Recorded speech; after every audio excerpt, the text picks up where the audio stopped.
Howdy, I'm Ty Nguyen, stand-up comedian, rapper, slash podcaster. Join me on my show, Wait, That Didn't Kill Me? Podcast, where I interview extremely creative people that took major risks to catapult them to where they are now, and we'll see where they're going. New episode every Wednesday, so tune in.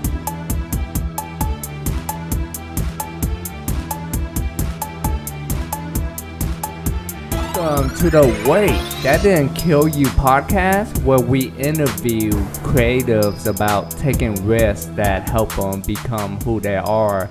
And we're here with my co-host, CJ Robles, and very extraordinary stand-up comedian, actress, one-woman show, improv, and many more that I probably don't know about.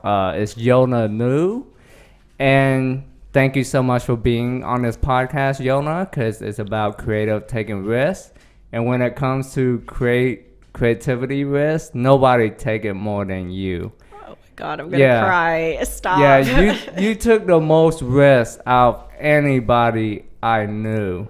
Oh, yeah, it's so crazy. Your ability to take risks and keep on taking bigger risks is insane.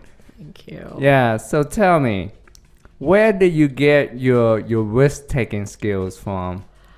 Honestly, I'm not really sure because I didn't get it from my parents because, you know, like us both being Asian, like Asians are really risk averse. I feel like we're like really pragmatic. Like we don't like we follow a system. Yeah. Like it's really hard. And I don't even know. I mean, I do take a lot of creative risks. The biggest risk that I'm still like waiting to fully take is like, I don't even know if I should say it on like quitting my job and then like just going all in, like bet on myself, you know? And then, but I'm still like, because having this like Asian upbringing is like so ingrained in me about having like a safety net and having like a safety net. Like I've been really afraid to take that risk. But I think also just being surrounded by other creatives, like I started doing,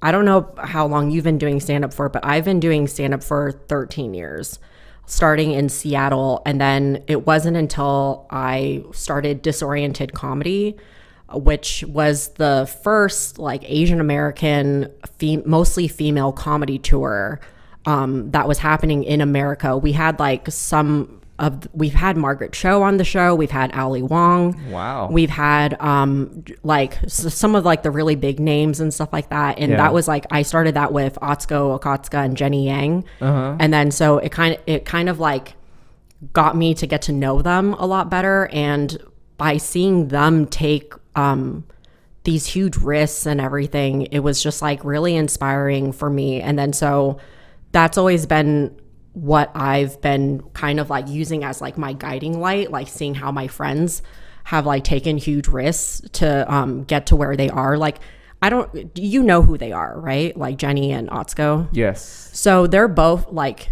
if you knew them, because we all actually started comedy like at the same time, and I'm like the least successful of all of them. Because like Atsuko is like selling out like huge theaters now. Yeah, have a special on HBO. And has a special on HBO. And Jenny, like I've been to her new house, and she like has a very nice house that she bought from comedy writing. Wow. Like just doing that full time. And when I met her, she was actually unemployed, getting unemployment checks. She left her 6-figure government job as like a director and like was like just went all in on comedy. And Atsuko was like walking dogs and like could barely afford dinner for like a while. And it was just like very inspiring to see like these like two women who just like bet on themselves and like put everything out there to like make their career and what they actually really wanted to do. So I think like having that has been super helpful. And then I will say like I work in tech, so like it's sometimes easy to like take some of these risks because I know that if I lose a bunch of money, it's going to take a while to like make it back, but I can't, it's like, I can make it back eventually and stuff. And then, so I guess like that's probably where I get some creative risk. Like I am lucky where I am to like be able to like do some of these projects and stuff. Cause like a lot of the projects I do are not cheap. Like, I know they're not cheap. Yeah, when I made Patsy, it was $50,000 of mostly my own money, and I took loans out against like my 401k and credit card. Like I took out like loans from banks and everything. Wow. And then going to Edinburgh has already cost me about $20,000, and that's like just the base. Okay, let's payments. rewind real quick. Yeah. For the viewer that don't know what Patsy is an independent film that Yola wrote, direct. I didn't direct it. Didn't direct it. John Valley directed John it. Valley. Shout out to John Valley. I know him. Yeah. And you funded, raised 50 grand? No, I actually initially was asking for 10,000 because I thought I only needed 25,000, and I was like, I could do the rest by myself. Yeah. And the budget just ended up blowing up. Yeah. But I ended up raising $17,000 in almost 3 days. Wow. Yeah, which was kind of crazy. That's also the nice thing about having like a lot of friends in tech, and also just like really close friends that aren't comedians that are broke. Like they have like really good jobs and stability and houses and everything, and then they were donating by the thousands and stuff. Like I would just have friends that were just like, oh, here's $1,000, and I'm just like, what, and stuff. Like all of my friends like came clutch, like just really came through for this, so it was really cool. Nice. So you'd say you took out bank loans and stuff? Yeah, that I'm like still paying off. And how much did you took out? I took out basically, so I took out one 401k loan for $20,000, and then I basically put the rest on credit cards, which like really fucked me. I could say fuck, the right? Interest, the interest payment. Yeah, the interest was like Crazy. so bad, and it wasn't until I had to actually. I didn't go declare bankruptcy, but I had to do debt consolidation because that was suggested by my therapist to talk to like a financial advisor. Yeah. And then when I called them, they were like, okay, we could like consolidate all of your debt. So I was paying like 20 something percent on like interest rates. And then they actually consolidated all my debts and then got me 6% on my interest rates. And then so now I'm actually paying the principal balance and stuff, because before I was paying like almost like $2,000 a month in credit card minimum payments. Yeah. And the number was not reducing at all because I was not even touching the principal balance. Yeah. And so like last year, because of these creative risks I took, I ended up having to get a part-time job at Gus's Fried Chicken. Yes, I remember that. So I was there for a little bit. Shout out to Draper. If he's listening to this, and I ended up also taking a part-time gig at Cap City as a server for a little bit, and then I was also working my tech job, so that was working 3 jobs at a time, and then I only like lasted at Cap City for like a little, very small amount of time because I was just like, oh my gosh, like I found out like I had like HPV and like pre-cervical cancer and stuff like right before I started working at Cap, and then I was just like, I'm adding like too much stress on my body, and this could totally turn into full-blown cervical cancer if I don't take care of myself. And then so I was like, I talked to I think it was Heather or something, and then I was talking to Heather and I told her like what was happening, or no, it was Rebecca, and she was like, you need to just take care of yourself, like if you need to quit, like go ahead and stuff. And then so I did, just to like take care of my health, and then I ended up quitting Gus's on January 1st of this year because I was talking to Derek Kopswa, and he was telling me about how you could sell stock from your company, and I like didn't even realize I had stock in my company, and I just sold all of it. And then I was just like, I'm just gonna sell all of it and stop working at the fried chicken place and stuff, and then just like be focused on like doing stuff, because I couldn't do anything while I was working 3 jobs and stuff. Like I couldn't do comedy. I was like barely sleeping. I was like barely getting by. I just felt like a zombie working all the time. So before you took out those crazy amount of loan for the short film Patsy, what were your thoughts? Do you felt like I shouldn't do this? What pushed you to it? Because I know that's a big decision. Yeah, I just like, so I made my it was actually seeing Megan Ross making her, because I acted in her short film, and she, I think, spent very similar amounts of money to what I spent for her short film. And it was just like, it was my first time being on such a, I mean, I've been on like other sets before, but this was like the first like indie set I've been on where it was just like, she had a cast, she had like a crew of over 20 people, and she paid everybody their full rates and everything. And I was just like, okay, this is how you're supposed to do it. And like the quality was just so like just so up there that I was like, I want to do something like this too. Like I want to make something exactly of this caliber. And then so I told myself that I would do whatever it took to have a pretty quality like movie. And then so I reached out to John Valley because we used to take acting classes together, and he was by far like the best actor in class. And I was like, okay, I want you, and I know you direct, so I want you to like bring the best performance out of me, even though it's going to be really hard.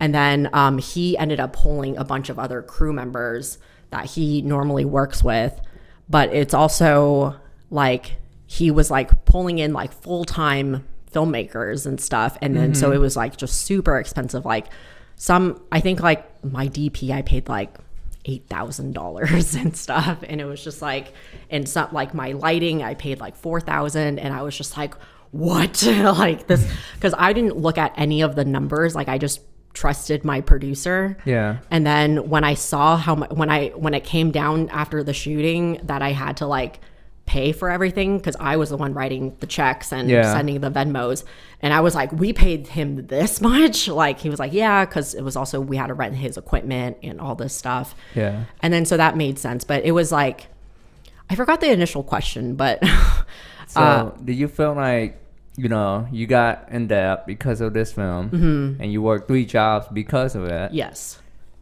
Was there any point where you felt like it's over? Like, yeah, I felt at this point right now, I am actually like so disappointed in the like what I'm not disappointed in what I made, because I do think that it wasn't like a bad movie, but the fact that it hasn't gotten into like any festivals, and when I was talking to Anna earlier today, she asked me how long my movie was, because I told her I didn't get into any festivals yet. And I was like, it's 17 minutes. And then she was like, oh, that's why. And then I found that out too. Really? Yeah. No, for film, like it had to be like for short film under like 12 minutes or something. That's what 17, and they don't know where to put it. Right. That's what I won't like lie, like my producer told me that, but then everywhere when you try to submit a short film, everything says like under 40 minutes is like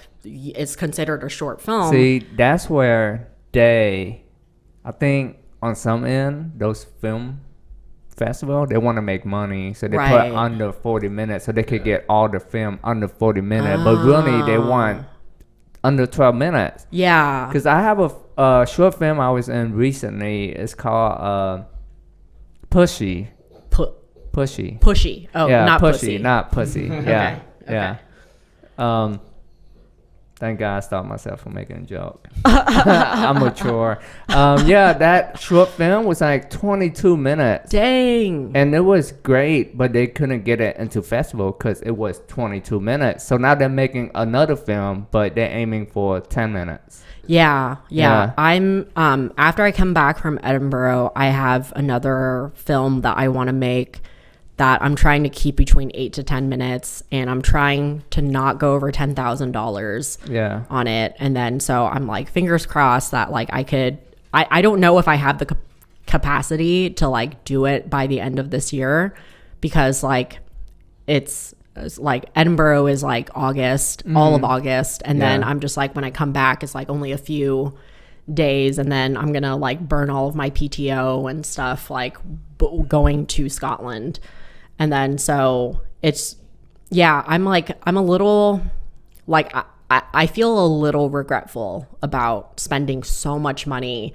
And I think that's the only reason why I feel so much regret with it, because like I'm like in all this like debt right now and stuff that like I still like haven't paid off. Like I'm basically just like using like pools of money that I get like from like my tax returns, like from my bonus at work, like from selling the stocks, like to all this stuff. Like it's the only thing that's like helping me stay afloat and not have to get a second job again.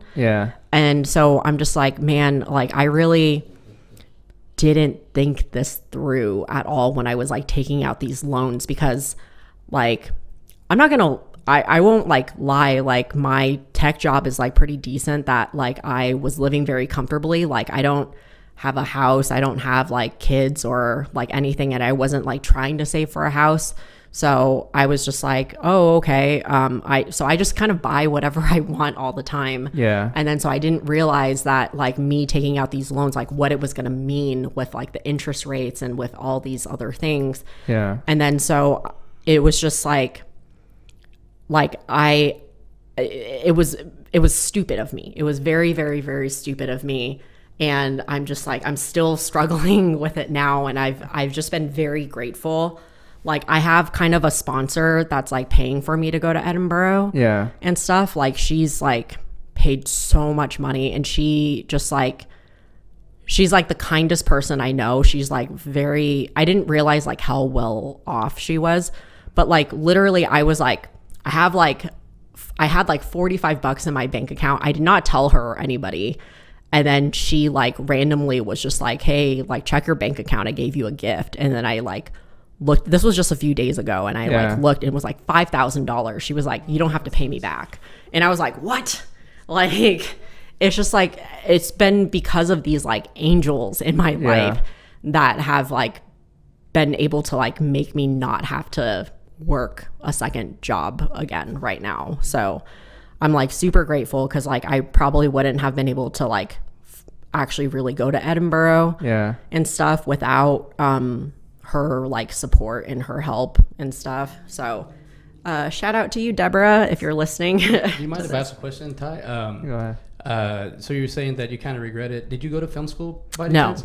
Okay, so I'm gonna tell you. Did you? Yes. Oh, okay. I'll tell you this. Not like, oh yeah, you went through film school through this process. So this is your film school. So all this experience you're going through, but you have something at the end. There are a lot of film students that go through it, go into the 80,000 debt, 90, they go to full sell, and then they have nothing to show for it. And then there they are, like, I can be on your movie, I can help you here, and they can't. But you have something. Yeah. You have a whole process. You've already gone through it. So you gone through a whole school for filmmaking. So you just went through it, and it does suck. I have 3 jobs. I have a kid. I understand how it works. Oh my God. But I don't have any friends. I'm doing a podcast with them. But what I'm trying to say is it does beat down on you, and it does. And then hearing you say that, I'm like, man, I've seen you perform so much. You make it seem so natural. You make it seem so good. So what I'm trying to say is that when you're in a stage or you're on a set, it doesn't matter that character you're bringing, it pops through. Yeah. So you have that part in. So you're just learning the back end stuff. Right.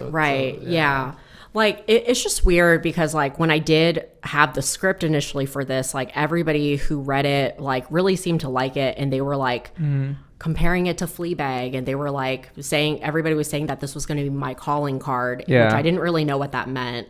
But it was like, I was hoping if anything I could like try to get a manager out of it. And it was just like, I've been like pitching managers, like management companies and stuff, and I just like haven't been able to like get any bites, because I don't really know how to pitch. And even in an email, like I think I sent my pitch email to a friend who's like a entrepreneur, and he gets like pitches all the time, and he was like, this is way too long. You need to put this into like, condense this down, like these 2 paragraphs into 3 sentences. And I was like, I don't know what to put. And then so I'm just like, it just feels like nothing is happening with this movie right now. And I'm just like, do I just eventually put this online and then see what happens to it and stuff. Like if anybody Yeah, finds it and it can sees still it. pop up online on YouTube. Yeah, so. but it's also like, so in my web series too, I have one episode that has like 1.5 million views or something. Poop Shy. Poop Shy, yeah. So it's stupid. It's like the worst episode. I almost cut that whole thing out. And then,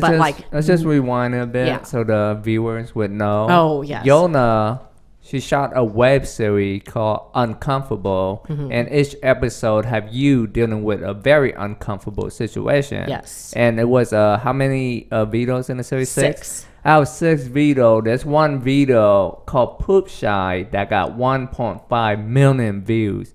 Very impressive, which probably helped brought up the views of all the other videos. It did. So tell us about Poop Shy. It's like, so I hate that episode. I was going to completely cut it out because I was just like, I don't need this episode. It's just a fun thing I wrote. Yeah. Because I struggle with pooping at work all the time. And then, so it's about like the hardships of pooping at work. It's relatable. I guess, but it was just like, it was so stupid. And then, so it's about like a woman who's been trying to have privacy in the bathroom. And every time she goes to the bathroom, there's like somebody in there. And then finally she gets in. And then when she does get in, somebody else immediately comes in and chooses the stall right next to her. And she was like, she's so frustrated that she's like, why did you choose the stall next to me? And then the other person's like, why do you always talk to the people sitting in the toilet next to you? And then she was just like, no, I'm just pooping, but I'm like really nervous about it. And then so the other girl ends up like coaching her through how to poop at work. And it's just like, I think it's a fetish thing. I think it's like people have a fetish to like listening to farts or watching poop videos. Yeah. Because like the rest of my videos, like maybe the most it's gotten, I think just based off the title. So I think titles are very important. But like Craigslist is like my next like biggest episode, which has like maybe, I haven't checked recently, but I think it's like 6,000 views or something. Nice. And then like I've never like asked people to subscribe to my channel or anything, but I like naturally just automatically got over like, I have like over 2,000 subscribers just without ever asking anybody to subscribe to me. Cause I think people are hoping I make more poop stuff, but I'm just like, no more poop stuff. But anyway, that's it. It's just, the reason I bring that up is because it's like, okay, over 1 million people have seen it. Nobody's reached out to me. Yeah. And the episode that I'm actually so my short film is, have you seen my web series? Yeah, I seen. Okay. I saw it when you premiered. Okay. I'm actually the dirty dishes episode where I'm like licking the plate and stuff. So that episode is about the relationship that I have with my mom, and also plays on the joke that like Asians don't use dishwashers. That's true. Yeah, and then so I have this like really gross habit of licking my plates clean, and then so I'll stick it into the dishwasher because once I moved to Texas, I started using the dishwasher. Yeah. And then I've like never told my parents that I started using a dishwasher because I was just like, they're gonna be so disappointed in me. Yeah. Like using a dishwasher, like because I don't know why a lot of Asians don't use it. Like they mostly use it as a drying rack. Yep. But I think like from what I remember what my mom told me, she was like, oh, it's like, it doesn't make it clean. It's like still dirty when a machine cleans it. And then so I like lick my plates clean and I stick it back into the dishwasher. And then so in this episode, my mom like comes and visits me, and then she's like trying to like make me food, and she just like goes in the dishwasher and she takes the plates because she like thinks that they're clean. Yeah. And then so it's like this like being like mortified and then having this like conflict between me and my mom. But it was like I remember like showing it at a college, and like people, it was like with a bunch of Asian American students, and people were just like dying at that episode. They could relate to it. Yeah, like because they could really relate to it. And then a company even reached out to me and was like, hey, we really like this episode because and we want to show it to our Asian resource group at work. Yeah. And we're willing to pay you $1,000 to stream it, even though it was free on YouTube already. But I was just like, you guys could have done this for free, but yeah, I'll take $1,000. That's like the most I've ever made from that web series, because of the web series. So I was just like, it seems like people really like this. And like, I've even had some film festivals reach out to me asking me to submit that episode for their festivals and stuff. And then so I'm just like, it seems like people like what this episode is about. And it's actually my favorite episode, but I want to like rewrite it, make it more clear, and then also refilm it to have higher quality for it. And then so that's like my plan for like the end of the year, to just like basically revamp that episode and then try to submit it to film festivals then. I think that might be your ticket. Right? I was like kind of thinking that too, because it seems like it's critically acclaimed, and you can't choose something to be critically acclaimed. Like the people have to pick it. Yeah. So it just seems like people seem to like really resonate with that, especially like other Asian Americans that maybe also struggle with this, or not struggle with this. I don't know anybody else who like licks their plates and puts them into the dishwasher and stuff, but I don't lick it, but I know that we always do our dishes, we clean it right and soap but like, do you let Zeke, your dog, lick your plate and then like put it in the dishwasher or anything? No, you're alone on that one. Oh, okay. Because like I'll let Chloe finish licking my plate, and I'm so positive that like if this actually happened in real life, like my mom would be mortified knowing that she just ate off of a plate that a dog licked, or even I licked. That's all I'm asking. Are y'all licking the plate, putting it, and then washing it, running a cycle, or no, just grabbing it and pulling it out and eating it? Well, so in this episode, like I'll run the cycle if it's just me, but in this episode, like my mom just like pulls it out before it's even ran. Okay, that's where my mind went. That's probably what happened. Yeah, so that's Okay, so out of all the many crazy things I've seen you done, one thing that stood out to me was when you have a one-person show on a Burger King commercial. It's called 5% something. Yes.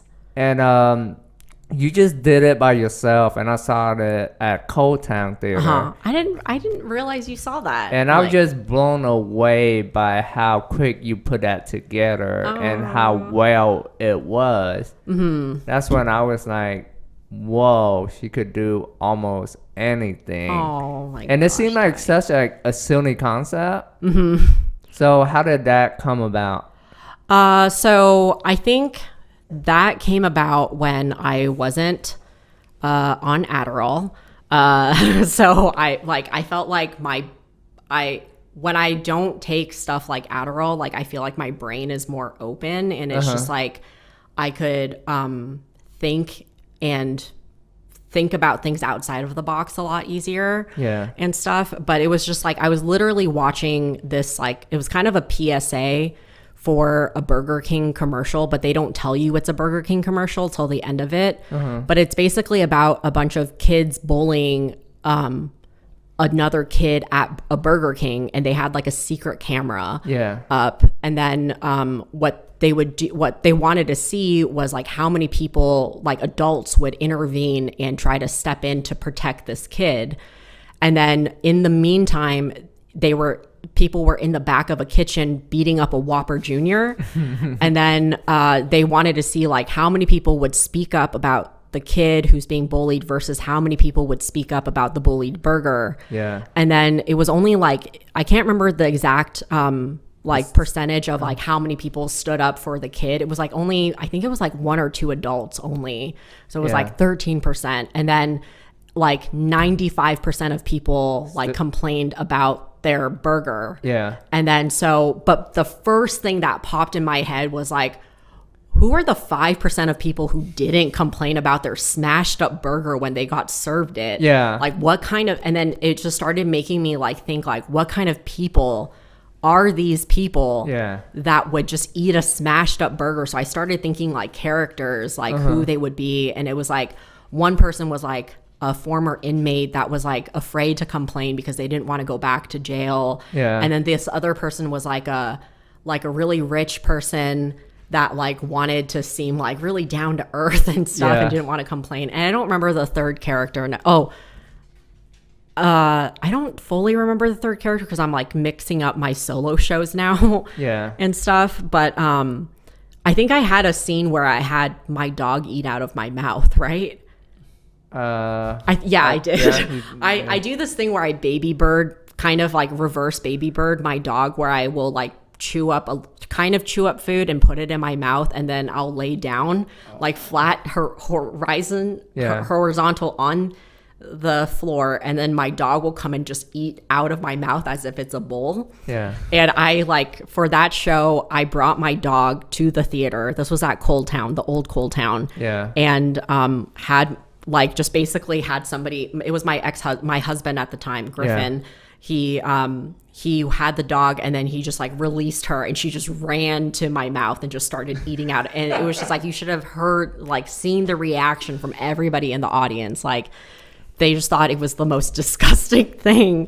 But that was like one of the characters too, because she really likes she already likes a beat up burger anyway, because that's what so it was less effort for her to have to like baby bird her dog. And then so but yeah, that's where the inspiration came from, that. And then I was just like, I was so inspired by that idea.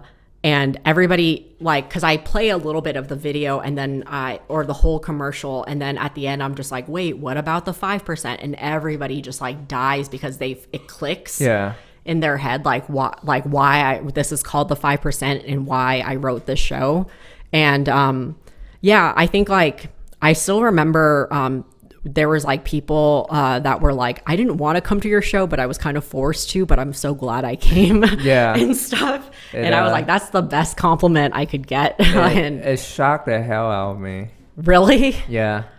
Oh my gosh. That's so great. When you first thought of this idea and you got so inspired by it, how long did it took you to put it together?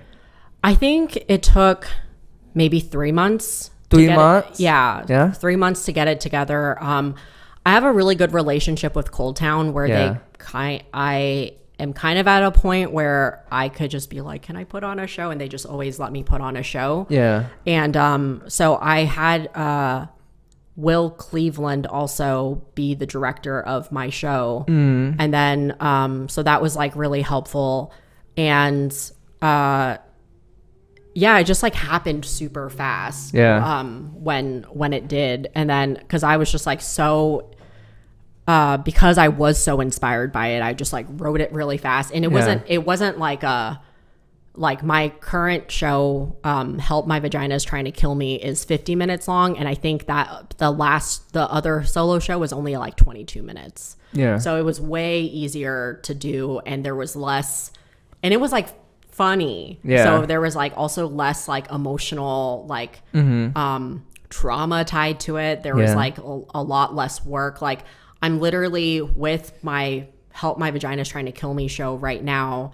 I'm like taking the whole month of May just to memorize the script. Because it's like 25 pages of full on monologue out. And then so I'm trying to memorize it so it's like so deep in my bones that like my director could be like, okay, do this, and I could just like, okay, I got it.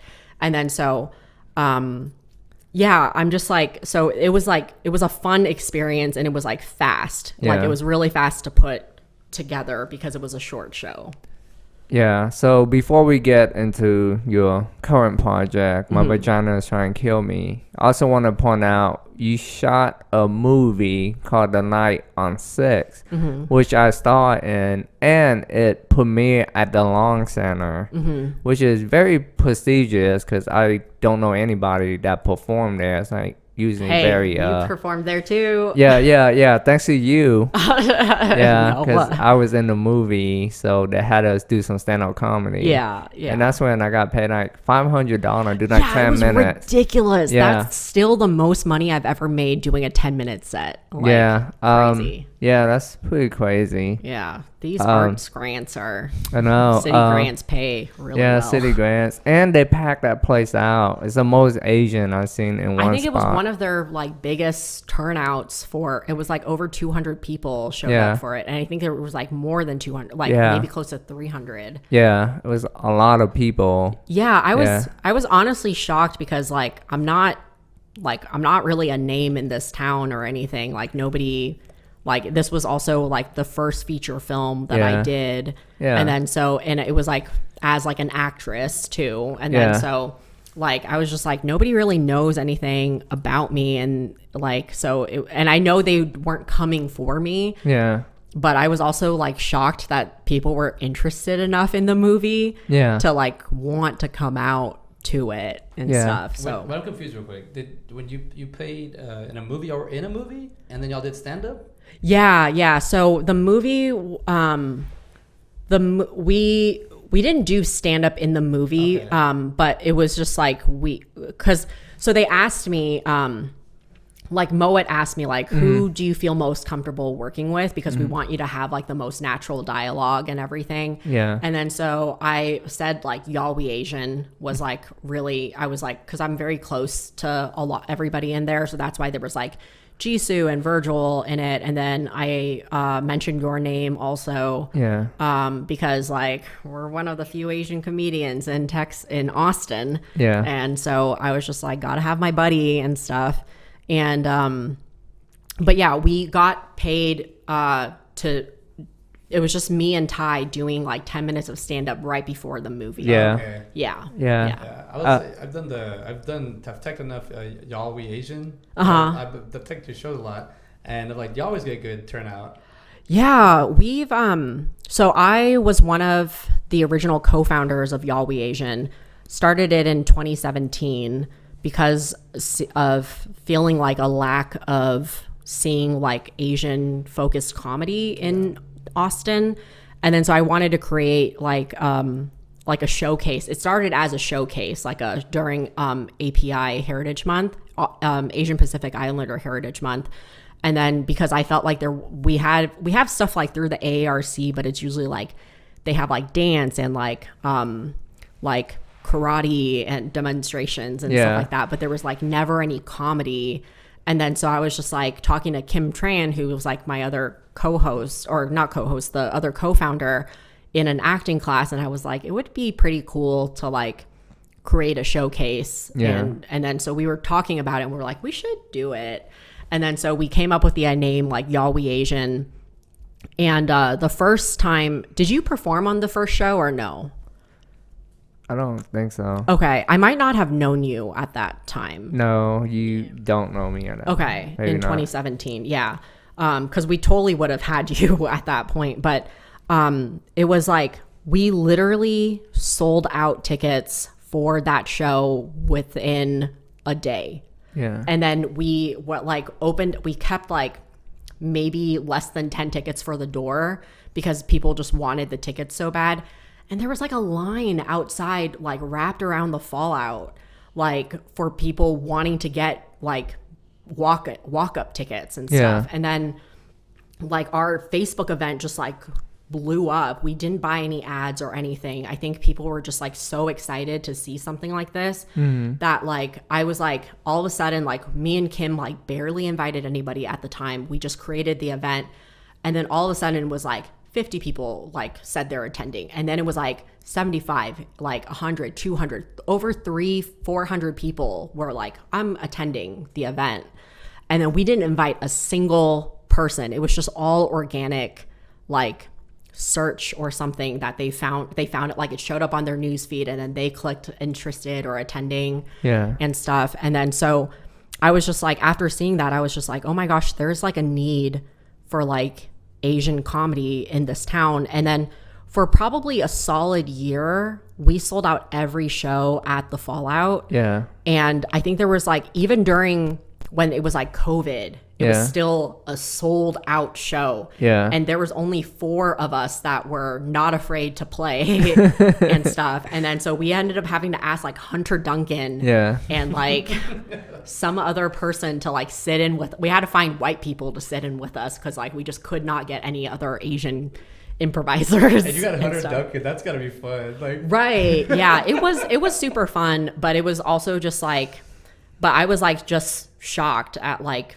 how well like tickets just like sell. Like I'm not part of Y'all We Asian anymore, but like we barely promote and it just automatically sells out. Or even on a slow month, we have like 50 people or something. Wow. Yeah. It's very impressive. So it's just like, I'm like really proud of like building something like that. And I think it's like probably Y'all We Asian is honestly probably one of like my most like proudest accomplishments like to date right now. So yeah, even though I've done a lot of other stuff, but it's just like I think like because like Y'all We Asian feels more than just like a comedy troupe, it feels like a community. And then so I really feel I feel like this is like who my friends are. They're the people I hang out with and stuff. I still am like in touch with them and stuff and always like ask them like if they want to hang out.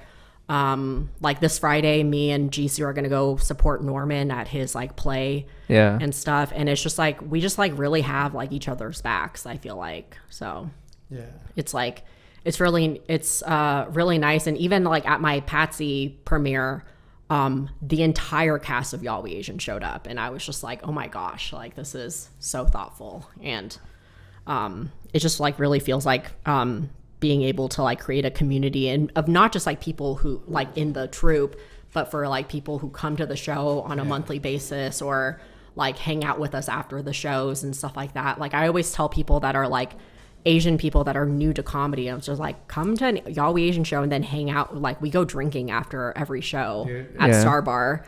And so like, and then just come hang out with us and then we'll all like have a good time and you can make more friends and stuff. So I don't know, it's just like really built it's just my like the thing that I've like been happiest about making. Like I found that to be like the case, like even with like disoriented comedy and stuff, that building that community of like Asian comics, like knowing each other, supporting each other, having each other's backs, like that also is like one of my other like proudest accomplishments because I think like I actually really value community more than like fame or like whatever because I do think that like at the end of the day I just want to feel like I belong, honestly. Like that's all it is. I just want to have like really good friends and I want to feel like I am part of something like bigger than myself. So, and I quit Y'all We Asian for a number of reasons. But it wasn't like because I like hated people or whatever. It was just like I was burnt out. Like being the main producer since 2017 and always producing the May showcase and stuff. Like it was just like it was so much work. Plus, you have an out plate on your plate right now. But like your newest body of work. Yes, let's get into that. It's called My Vagina is Trying to Kill Me. And I saw it for the first time at Cotown Theater, the new Cotown Theater, about, was it 2 weeks ago? And it's the most rawest, dark, funny show I've ever seen.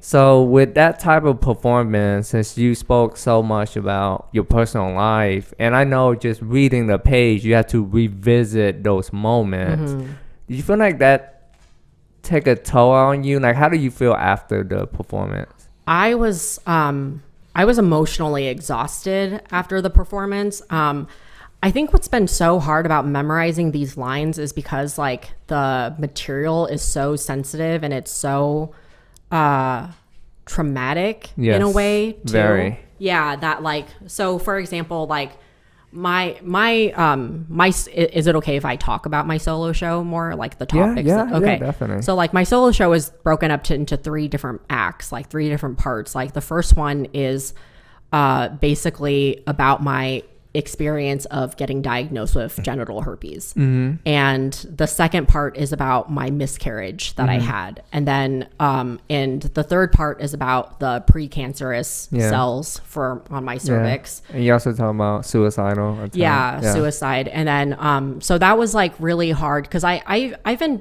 kind of like telling that Apple Maps suicide joke for a while now, but nobody actually ever knew why like I was trying to commit suicide. But it was like because I got that herpes diagnosis and I thought my life was over.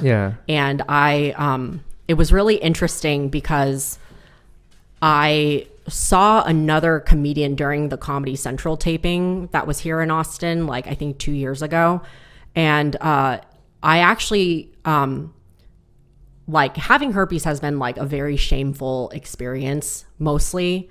I've had it for a while, and this show is like the first time I've ever openly talked about it. Like because previously the only people that knew were like a handful of my really close friends, and then basically anybody I was like dating and was like maybe going to sleep with or did sleep with or whatever and stuff. And then so this was like I saw this other comedian who was like based out of New York, and she talked about how she just got herpes, and I was like, and you could hear the audience just go, oh, like when they heard, because they felt so, I guess, bad for her. And she talked about how she called the suicide hotline because she wanted to also commit suicide after she found out. And then I was just like, wow, this is, because I've never went to a support group or anything. And I was like, wow, I guess this is like a really common experience of like wanting to kill yourself after finding out that you have herpes. And so it was like, it gave me like, it was like the first time I actually felt really seen. And especially because like, I guess not especially, but she was like this gorgeous like woman. She like was such a good comedian. And I was just like, oh my gosh, like seeing somebody of like her caliber, like say that publicly that she also has herpes, like gave me this like strength to like want to do something with it. And it was actually Jenny who told me to maybe not keep this in the dark anymore, because so something I don't talk about on the show was a few years ago I also tried to commit suicide again. So with pills? Huh? Was it with pills?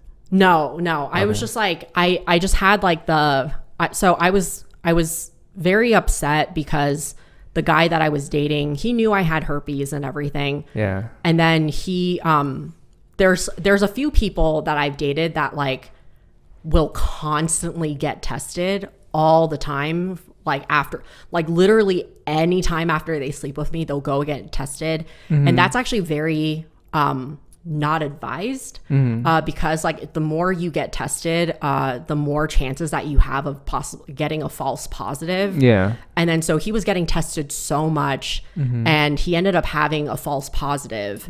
But we didn't know it was a false positive at the time. And this was actually like my first time like ever thinking that I've passed it to another person. And I think it was just all the memories of my first time getting diagnosed with it and feeling like my life was over. And I couldn't help but feel like at the time that I ruined somebody else's life. And I was so upset that I felt like I had to like punish myself. And sorry. I was just like, I think like I wanted to like just walk into traffic or something. And I was like super, super down. And then I think I like posted like something that like I was just not in the headspace, and I was just like, I think I just want to kill myself. And then like a bunch of people like reached out. And Jenny Yang was one of the people. She was like, because she's kind of been like an older sister to me. And so she called me and she was like, what's going on? And she was like one of the first other comedians that I've ever told about having herpes. And then she was actually the one that like, she was like, okay, first of all, like he's a full ass adult, like he knew what he was getting into and stuff like that. So this is like not your responsibility at all. I mean, it still felt really awful, but and then she was like, and secondly, like I really think that it's important for you to like maybe not keep this in the darkness anymore and shed it to light, maybe talk about it on stage.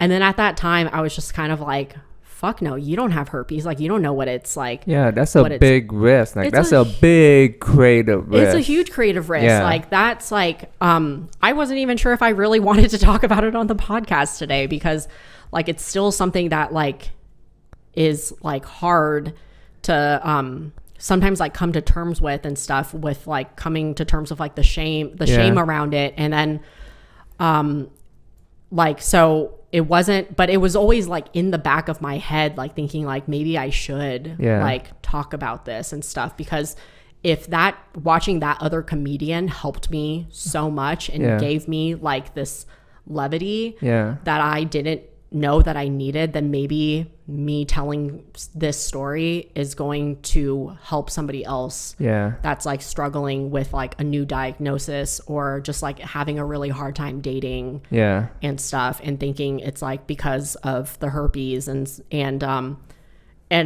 like I'll say like it's been, you know, just like dating wise, like it's been 50-50 and stuff. It's like some people reject you, like, and some people like don't.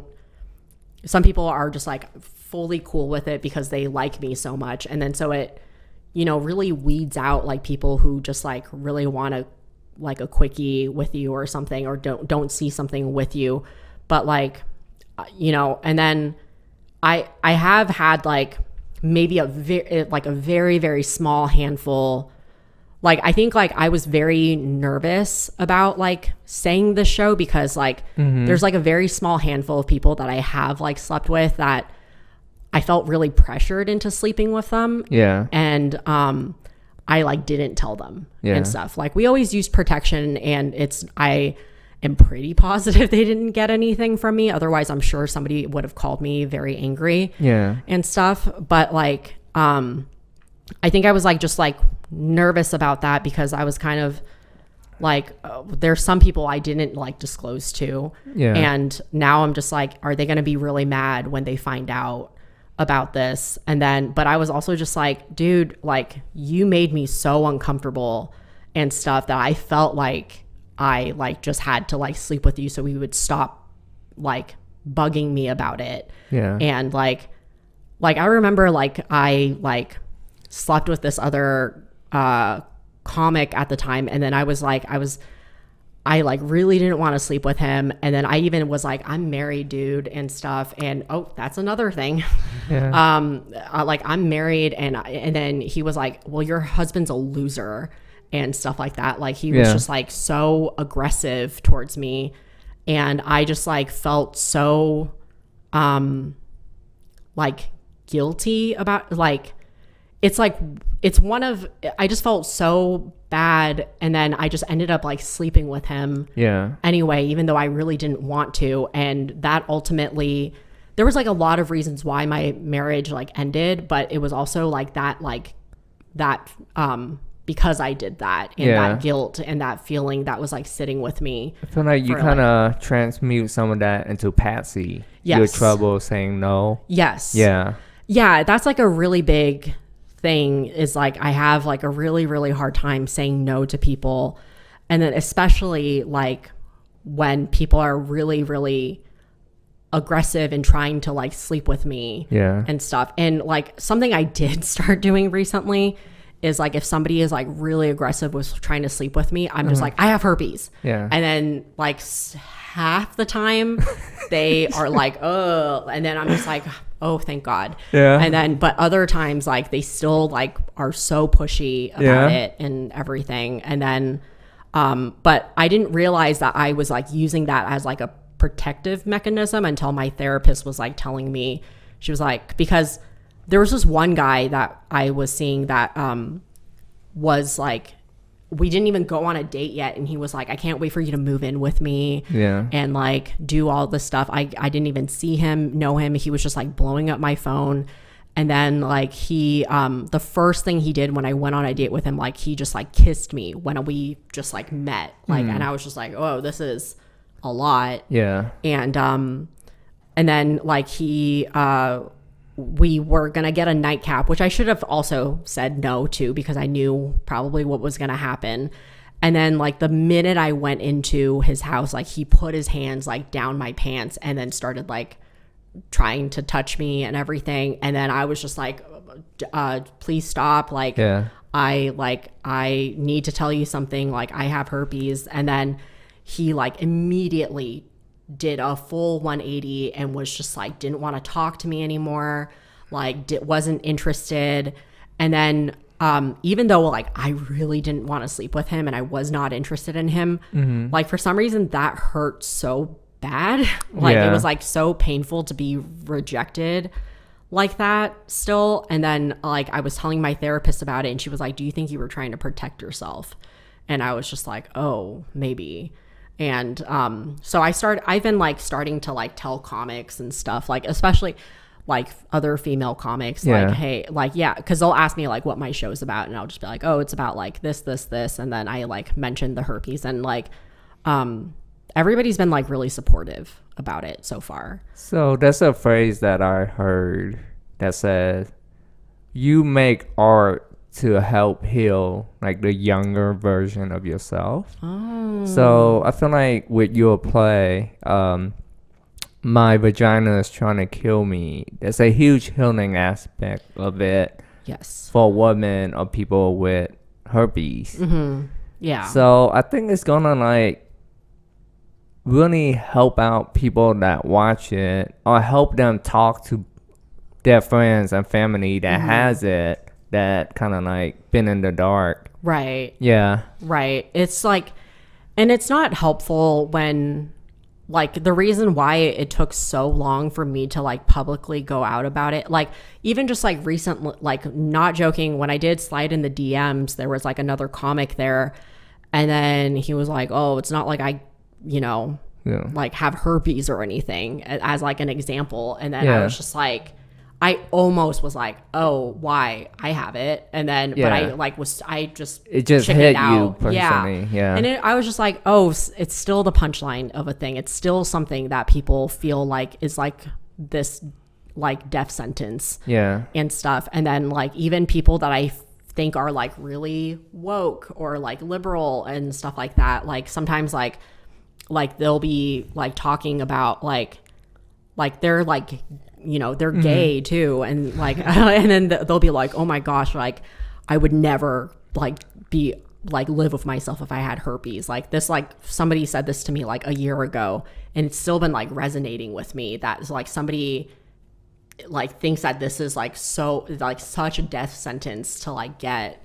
And then so it makes me feel like, oh, if somebody that I thought was like going to be so accepting because of like your personal beliefs and like your lifestyle and stuff like that, like say something like that, then I'm just like, it just like made me wonder if this was even that, like if I said this out loud, would people be able to relate with me? Yeah. Would people actually like this material and stuff? Like, especially if like you don't have herpes and stuff. I think even you don't have herpes, but you have something else that could relate to like hiding that. And also, it's very common. It's stigma here in the United States. In Europe, it's like they don't care. Really? Yeah, they don't care. Like and then top it off, because herpes for men, it's the whole death sentence. It's just you just get it.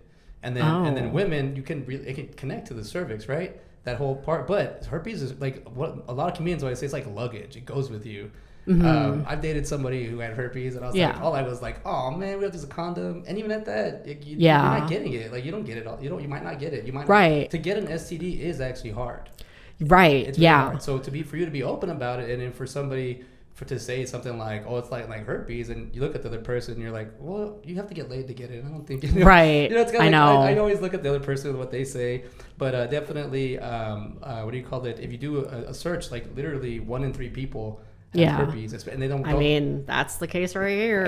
I know. And if you were to get up and Zeke were to stay, there'd still be 1 in 3 not vaccinated. But what I'm trying to say is, you're right. It's a stigma, and people don't talk about it or don't know how to talk about it. Right. But there's so many people that have herpes, and then even the cold sore stuff that people get. That's herpes. That's herpes. Yeah, that's and it's like it's weird because I don't have HSV1. Yeah. And like I've dated somebody who kept getting tested again and only found out that they ended up already having herpes. Yeah. Because I was like, I don't have HSV1, so you did not get that from me. And I just got tested again too. And then he was like, oh, then I guess like this was just something I've always had and I didn't even know until I went to, because a lot of people have HSV1. Yeah. And when I talk, something I also mentioned in like, because I try to educate people like for my show also, because like if you go ask for an standard STD panel, like herpes is not on it. Yeah. And then so most people, they think that they are quote unquote clean. I don't really love that word, but like they think they're clean, but they didn't get tested for everything, you know? Cause like with herpes, like I think you have to do a blood draw. And then so it's like a lot of people don't know, like you have to ask for it specifically. And then there's also this like huge like when you tell people you have herpes, like I think people always like the first thing that pops in your head is like, oh, you like got around or you were like a slut or something and you deserve this, is like what I feel like is like the narrative, at least that I think of. And then that's why I also bring up in my show, I was like, this was actually, I got it from the third person I've ever slept with. And it was like, because he was cheating on me like the whole entire time. So it was like, yeah, we weren't using protection because like I didn't know and also like stress is like a really big factor of it too. Mm-hmm. And I think if my immune system wasn't so low at the time, like that was always something I was thinking about. I was like, man, if I wasn't so stressed out, maybe I could have like dodged that or something and like been able to be like fine. And not like, again, like I shouldn't say like, oh, I could be fine and stuff, but I just would be like herpes free if I like maybe like knew more about it. But I was so young when I got it. I just like didn't know anything. I like literally also talk about in my show that like he literally was having an outbreak when we had sex. And I just like, I didn't know how to recognize an outbreak or what that was. I did notice it and I was like, this is weird. But I like, again, he was like the third person I've ever been with. And then so I didn't know what I was even looking at and stuff. And then I was like, and he was very abusive to me. And to the point that I was like, I can't say something about this because he's going to get mad and stuff. And then so I was just like, and because he was abusive, it was adding to the stress on me and everything. And then so it was just like but I also mentioned in the show that like I have only ever, the time I slept with him and got the herpes outbreak was like, it has been the only time in like 10 years that I've ever had an outbreak. And like there is like some studies that are saying like you might only like sometimes like maybe it's only passable like when you are having an active outbreak and stuff. And then it's not like, but I feel like people say like, oh, but you could still be shedding and do like whatever, like even if you're not having an outbreak, because I think they want you to be more like careful and stuff. And they don't want to be like, it's only when you're having an active outbreak and stuff. And then, but I've like, and doctors have told me that because like sometimes like every time I have like a bump down there, I like immediately go to the doctor because like I'm like, I want to protect like the people I'm sleeping with and stuff like that. And then so I'm just like, do I need to get meds? Like, what is this like an outbreak? And it's like, that's an ingrown hair or like whatever. And is it's that like almost part of your play too? Yeah, that part. No, should I? You should. Yeah, it just caught us off guard. Okay. Yeah, but it's like almost every single time it's just like an ingrown hair or a pimple or something. And then like it wasn't until the last time I went to the doctor, they were like, it's actually very rare to like if you haven't had an outbreak in 10 years, you're probably honestly never going to have one again. And then so it was just like, so I mentioned that not to be like, so you guys should still sleep with me because it's fine. Like, it wasn't like to do that, but it was like to say like you could still live a very normal life. Like, it doesn't like affect you as you think. Like, I've only ever had one outbreak. Like, every relationship I've been with, like, I was with my ex-husband for 8 years.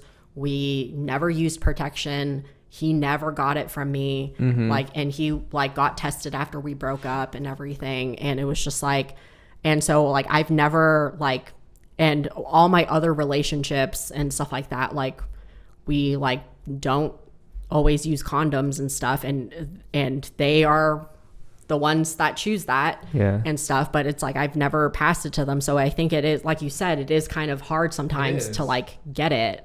I would recommend, just from my past experiences, just don't have unprotected sex on a period because of blood transfusion. And that's the only thing. I mean, I've been in Austin 20 years. I hung out on 6th Street a lot, and girls do have, like, they're open about things, and that's why I was like, well, let's study it. Let's see, what is this? Let's hand in hand. And it's like you have a high chance if you're having unprotected sex on a period, but outside of that, like, it's really hard to get. But it is caused by stress, and if you stress out too much, you can give yourself an outbreak. The way I see it for that, it's like I think this might ease you a little bit. It's like having a serial killer in your family.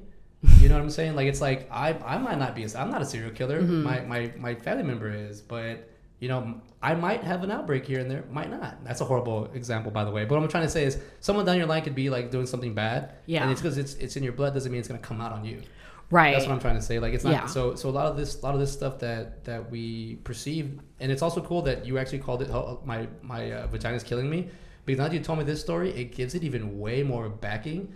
Because to think that, I gotta go see what you're gonna see, and it could be anything. But now it's like, oh, you actually have be put in situations where you're like, it's like, oh, well, you're venting, you're finding ways. It does seem like it bothers you a lot. It does seem like you don't want to be made fun of. It's just one of those things. Like, in maybe 4 or 5 years, everybody's gonna have it. Yeah, and it's gonna be like, you know, it's like, you smoke. What do I smoke? It's like, do you have herpes? What kind? You know, it's just like, it's so. But I think it's also could be culture related too, because like, I'm Mexican, and dude, like, anything they find out about you, they want to use against you. Anything really? They want it. Like, it's something like, well, some things could be like a positive outlook. Some things could be a thing, and you want to look at it like that. But I think when you're able to express it and you're able to go to do other things like that, that's really strong. I think that's stronger than the thing, because you're taking the thing and you're laughing at it and you're like, here, and it's not like you're mocking it, or even if you were, it's like someone's gonna be like, oh, I got herpes. Right. You know, it's like, I just want to, like, I guess I want to be able to put like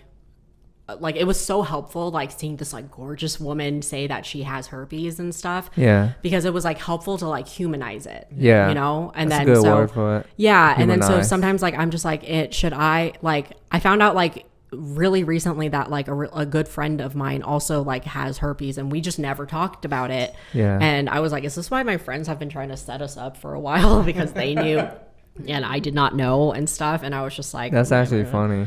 Yeah. But I was just like, because like my friend recently told me, he's like, oh yeah, he has herpes too, and I told him, you have it too, and I was like, okay. And then I was like, so but yeah, you have this fantastic play, My Vagina is Trying to Kill Me, and you're taking it to Scotland. And you're performing it for 30 days straight. 24 days and 25 days. 24 shows in 25 days. In 25 days. Yeah. Okay. So I have one day off, and everything else is like doing a 50-minute show every night. And I'm worried that I'm going to be emotionally exhausted by the end of it. Yeah. And like not be able to put on like a good performance. Like, I'm afraid that I'm going to go up there and I'm going to lose all feeling because I'm just wanting to regurgitate words and stuff. And then, cause like even when I read it now, like the part that makes me cry the most is where I cried in the show, which was like talking about the miscarriage. And, it was just like it was really hard, like going through that. And because like first of all, like a miscarriage, like I always thought a miscarriage was just like you go use the bathroom and then it's like, oh, I got my period, I guess I'm not pregnant anymore. It was the stupidest thing to think that. And then but it's actually like you're actually literally passing through like a baby, like you're going through labor and stuff. And then so I didn't realize that's what that was. And then so it was just like, it was one of the most painful experiences of my life, and also one of like the most traumatic experiences I've ever had. Yeah. And I just feel like people don't talk about it too much. And then like I think I like was crying because I felt there was so much blame on myself. Like and it was because like, you know, when I was pregnant, I was filming Night on 6. Yes. For example, at the feature film. And it was just like we were working late nights and stuff like that. Yeah. And then I like also was doing a wrestling comedy show, Glow, at the time. And I told them I was pregnant, and I was like, I can't be flipped. I can't do certain things. If you don't want me in the show anymore, it's totally fine. And they're like, we'll work with it and stuff. And then we'll choreograph something that's like easy, and you don't have to like even do anything strenuous and stuff. But it was just like, I felt like there was like so much shame and also self-blame, thinking like I did too much and I didn't say no to things, and maybe that's why like I lost the baby and stuff, and this was like my fault. And there was also a lot of I got pregnant like by accident and stuff, and at first like I really didn't want the baby because it was unplanned. And I was just like, I have so much stuff going on, I'm not even ready to be like a mother yet and stuff. And then so like I really resented being pregnant. And then so I actually lost the baby after the first trimester. It was like the day that we were going to publicly announce that we were pregnant. Every 3 months? Yeah. And that's like pretty formed. That's like, that's a baby. Yeah. And so it was like, it was rough. And then so it was like literally the day like we were going to announce, and then I had the miscarriage, and it was just like, but at that point, like after 3 months, I like finally warmed up to the idea of like being a mom and everything. And it was just like felt really cruel, like to have this happen. Like when I finally was like open to it and like accepting of it, it was almost like, it was like, you should have been grateful for this from the beginning. And I'm almost like a little terrified of like maybe having kids again, because it was such a painful experience. Yeah. That I was just like, I don't know if I could be pregnant again, because I don't know if like I had the miscarriage because I just maybe can't carry to term or something. But like I was just like, I don't want to like get pregnant and then have to go through that again, or like have that in my head the whole time and constantly be like, am I gonna have a miscarriage? Am I gonna have a miscarriage? Am I gonna have to go through that physical pain all over again? Yeah. And stuff. Like it's weird because like they say when women get pregnant and then they go through labor, they like your body forgets that you went through that pain, which is why people are like, yeah, we should have another kid, because like they forget how much pain their body went through. But like, I don't know, I still remember very, very clearly. I think you have a more dramatic experience than most women, right? I seen the play. Yeah. It was like I remember when it happened, I screamed so loud. The doors were closed and my dogs broke through the door. And then my husband at the time came running in, and it was just like blood all over. And then like I was like sobbing, just laying on the floor. And like the dogs were like, what is going on? And stuff like that. And then my husband had to like pick me up and then like take me back to bed. And then I didn't tell Moet, the director for Night on 6, that I lost the baby, because he was already under so much stress. Oh, so you kept on shooting? Yeah, we kept shooting. So that morning, I had the miscarriage at like 5 a.m. And then that same day, I went back on set because Red, who was like my co-star, had to fly out the next day. So I was just like, we have to film these scenes and stuff. And then so I think that's why, like, even though I had this in 2019, it took me so long to like process it, because I like kept it to myself for so long. Like I didn't tell anybody that I lost the baby because I was so ashamed of like judgment from like my friends. And I was like, And also, like, nobody knew I was pregnant at the time. So it felt weird being like, I just went through a miscarriage. I've been pregnant this whole time. That's why I've been so sleepy at work and stuff. And then, like, it just felt like I couldn't tell anybody about it because it just, like, wasn't a topic of conversation before. And then, and then we just kept shooting the whole time. And nobody knew on set, and like you still are bleeding after the miscarriage for like days. Like you have to wear a maxi pad. Yeah. And like I just remember like constantly, like I would have blood go down my legs and stuff like that while on set. Yeah. And like, and nobody knew. Let me ask you this: by any chance, were you ever on birth control? No. In your life? Because I've been on birth control in my life. Okay, yes. so what happened? So what happened? I'm the doctor because I went through a miscarriage. Not me, but like my partner and I. But what happened was I'm manic depressive, so I'm always talking about. I have a show called My Manic Mondays, Movies and Mental Health, because I tried talking about traumatic experience or whatever. But what happened was that moment I found out that she was pregnant. Like my depression, like it was weird. It went like not away. It just was. And I was like, I'm good. I can think. All right. I was very like, oh, cocky. Yeah, we're going to have a kid. Yes. This is going to be happening. After a month, it was like my heart got ripped out of me when I found out she had the miscarriage.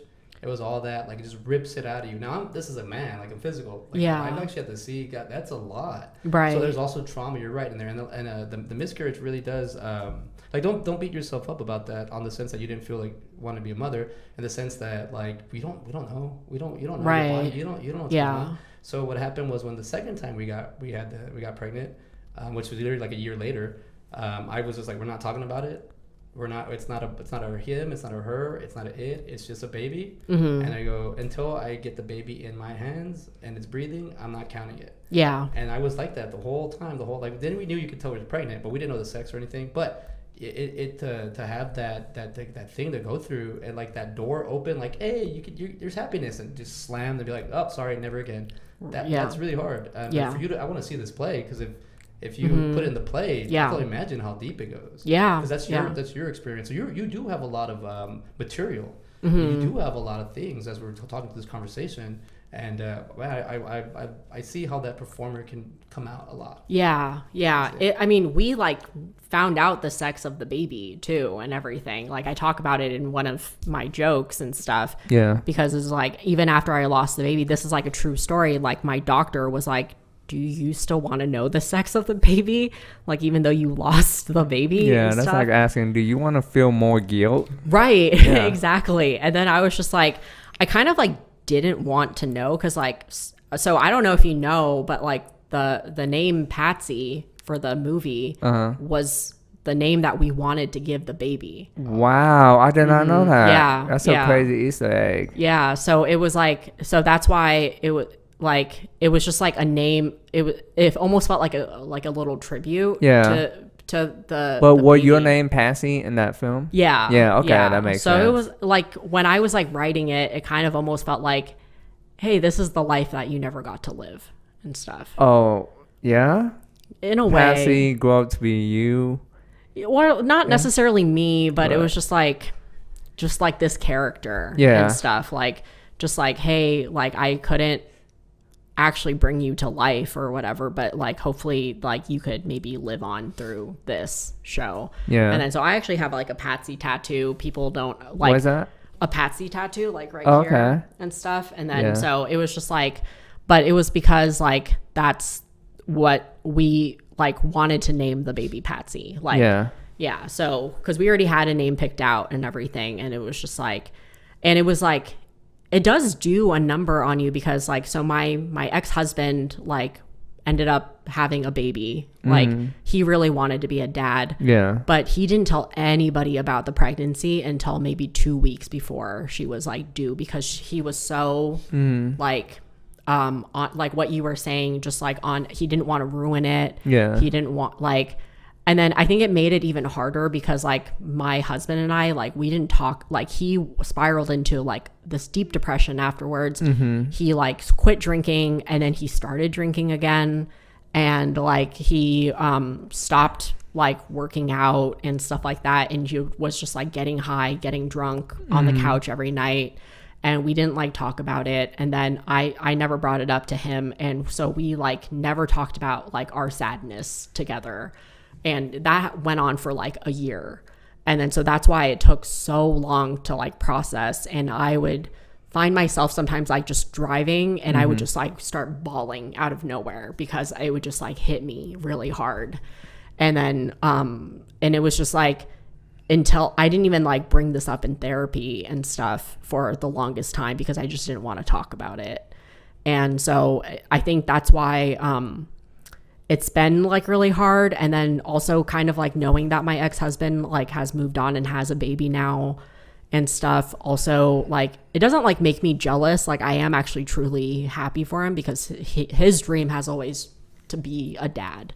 And but it's like, I guess like it hurts because it feels like I wasn't able to do that for him and stuff. So I feel like that's another guilt you put on yourself, not being able to do it for him. Right. Yeah. Yeah. When you know, it's like people argue that it's when a woman want to have a baby, it's like for her. Yeah. No, he was ecstatic when he found out. He was like crying and everything, and I was crying, but it was because I was like, oh my God, what the fuck is happening and stuff. And then, but it was like he was like crying because he was so happy. And but like you take on a lot of other people's emotions. Yes. Yeah. I do.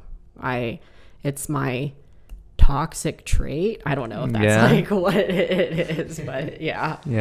I realized I did that until I put a stop to it.